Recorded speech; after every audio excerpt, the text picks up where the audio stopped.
स्वामी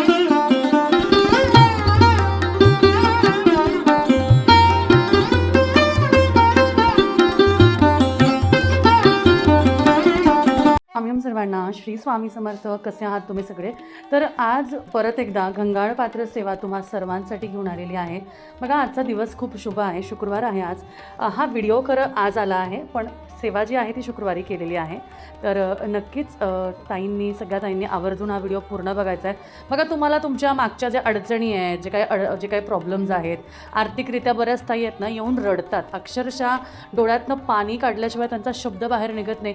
कारण आहेच तेवढ्या अडचणी. आजकाल जॉबची काही गॅरंटी नाही, व्यवसायामध्ये वाढ होत नाही आणि इतके प्रॉब्लेम्स आहेत ना आयुष्यात. मुलांचे लग्न, आयुष्य त्यांचे कसे स्थिर करायचे, करिअरमध्ये कसं त्यांनी पुढं जायचं, ह्या सगळ्यांचे प्रश्न घेऊन येणं इतक्या ताई येतात.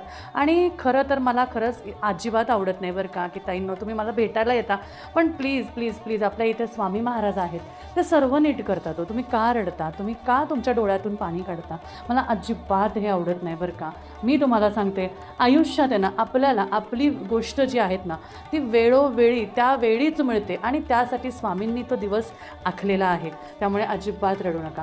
बघा, आपल्याला वाटतं ना आपल्या आयुष्यात खूप खूप सुख, समृद्धी, समाधान, मुलांचं आयुष्य, आपल्या नवऱ्याचं आयुष्य, आपल्या घरच्यांचं आयुष्य हे अगदी पुढे जात राहावं.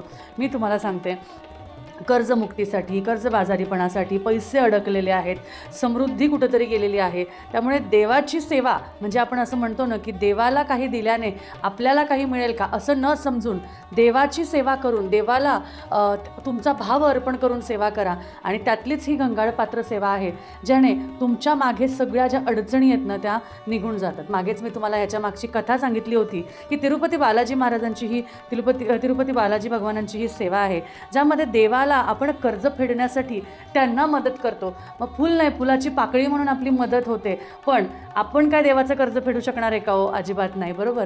पण देवाला तो भाव महत्त्वाचा, आणि आपल्याला काहीतरी मिळावं हा भाव तर आपल्यामध्ये असतोच, पण 100% सकारात्मकतेने आणि सातत्याने ती गोष्ट केली ना ती आपल्याला मिळतेच. बरं, जाऊ द्या. मला तुम्हाला एकच सांगायचं आहे, रडायचं नाही, पुढे जायचं.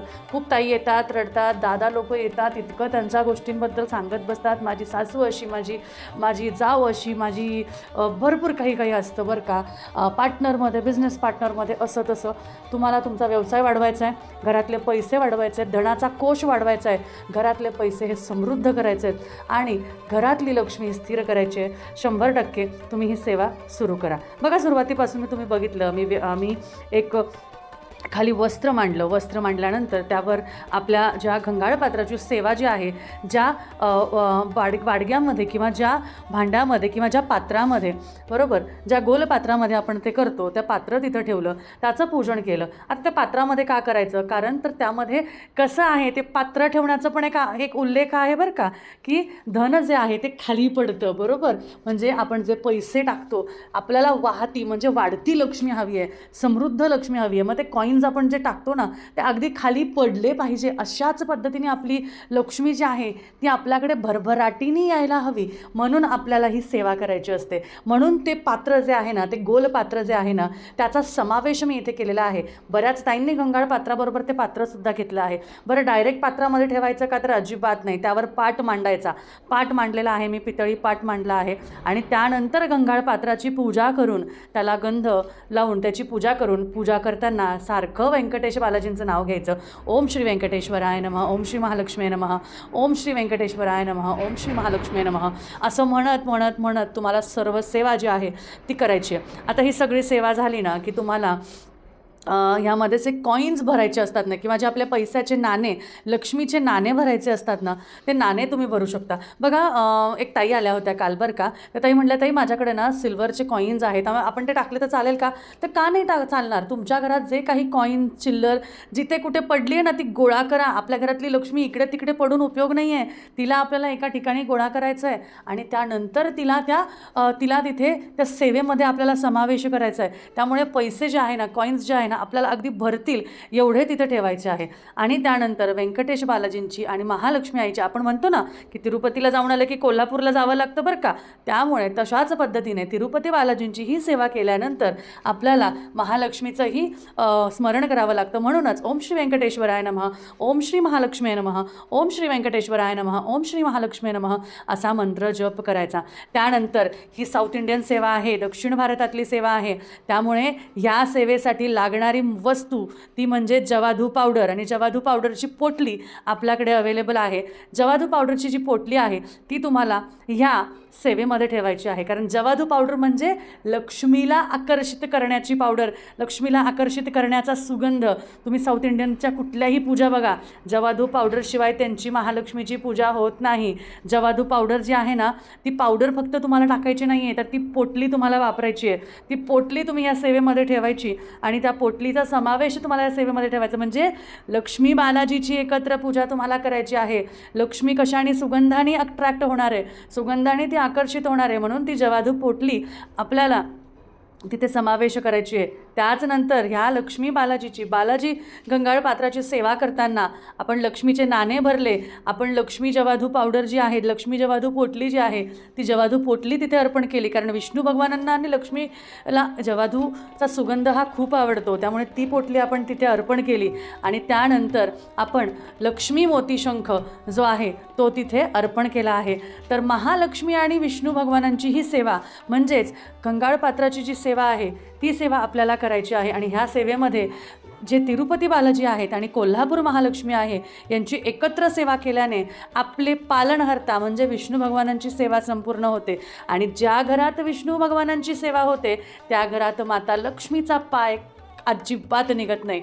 असं असतं बरं का की लक्ष्मी कधी कधी विष्णूंची सेवा केली नाही तर काढता पाय घेते, पण बालाजी महाराजांची सेवा जिथे होईल, विष्णू भगवानांची सेवा जिथे होईल तिथे लक्ष्मी कधीच काढता पाय घेणार नाही, ती कायम तिथे स्थिर राहणार आहे.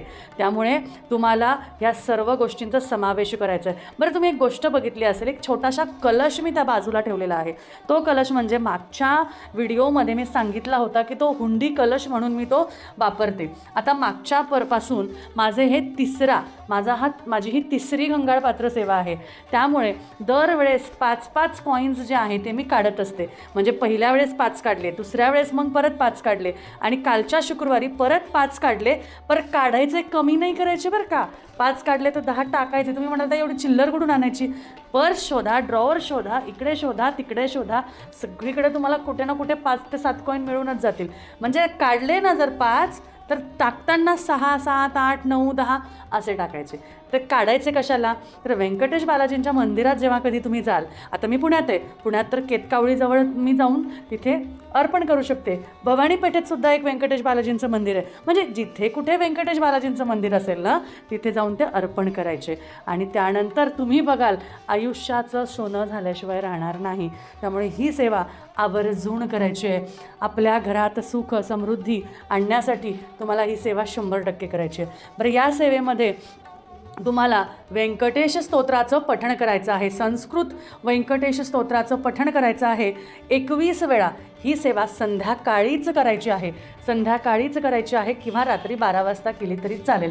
सेवा संध्याकाळी मांडायची, रात्री 12 वाजता वाचन 21 वेळा केलं तरी चालेल, किंवा 12 वाजता नाही जमत ताई तर मग संध्याकाळीच वाचू का, तर संध्याकाळीही वाचन केलं तरीही चालेल. तर त्या हुंडीतले कलश जे आहे आपण जेव्हा कधी जातो तेव्हा ते अर्पण करून यायचे आणि परत हुंडीमध्ये टाकायचे. अशा पद्धतीने आपल्याला ही सेवा करायची. बरं, व्यंकटेश स्तोत्र 21 वेळा आणि एकदा विष्णू सहस्त्रनामाचं पठण करून ही सेवा संपूर्ण करायची. व्यंकटेश आणि लक्ष्मीची आरती करायची. गणपतीची तर आरती करतो, त्यानंतर लक्ष्मी आणि व्यंकटेशाची आरती करायची आणि काहीतरी गोडाचा नैवेद्य दाखवून ही सेवा संपन्न करायची. 100ने 101% तुमच्या सगळ्या प्रश्नांना मार्ग, प्रश्नांना उत्तर आल्याशिवाय राहणार नाही. आज मलासुद्धा जो अनुभव आहे, एक ताई सारख्या विचारतात बरं का, ताई तुमचा अनुभव सांगा, तर पुढच्या व्हिडिओमध्ये अनुभव हा 100ने 101% घेऊन येणार आहे. त्यामुळे ही सेवा तुम्हाला सुद्धा करायची असेल तर दिलेल्या नंबरला तुम्ही नक्कीच कॉन्टॅक्ट करू शकता आणि ही सेवा 100% करा. श्री कारण ही सेवा फक्त आणि फक्त तीच व्यक्ती करू शकते जिच्या योगामध्ये किंवा जिच्या आपण म्हणू शकतो की भाग्यामध्ये ही सेवा आहे. आणि जसं मी तुम्हाला सांगत असते की धनलक्ष्मी कुंचम सेवा असू दे किंवा गंगाळम पात्र सेवा किंवा गंगाळ पात्र सेवा असू दे, ही सेवा फक्त तीच व्यक्ती किंवा त्याच व्यक्तीपर्यंत पोहोचते ज्या व्यक्तीच्या भाग्यात ही सेवा आहे, ज्या व्यक्तीच्या नशिबात ही सेवा आहे.